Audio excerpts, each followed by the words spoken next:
এবার লোকসভার ভোট মিটতে না মিটতেই মধ্যবিত্তের ঘাড়ে চাপল মূল্য বৃদ্ধির বোঝা। লিটার প্রতি 2 টাকা করে বাড়ানো হলো আমুল দুধের দাম। 3রা জুন অর্থাৎ সোমবার সকাল থেকেই এই নতুন দামেই বাজারে পাওয়া যাবে আমুল দুধ।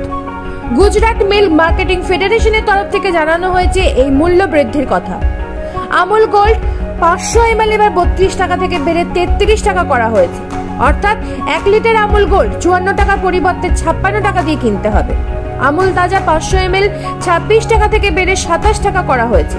অন্যদিকে আমুল শক্তি 500 ml 29 টাকা থেকে বেড়ে 30 টাকা হয়েছে। আমুল তাজার ছোট পাউচকে বাদ দিয়ে সব দুধের দাম লিটার প্রতি 2 টাকা করে বাড়ানো হয়েছে। এক ধাক্কায় দুধের এই মূল্য বৃদ্ধি স্বাভাবিকভাবেই কপালে চিন্তার ভাঁজ ফেলেছে মধ্যবিত্তের। নিজস্ব প্রতিনিধি রিপোর্ট, নিউজ প্রাইম বাংলা।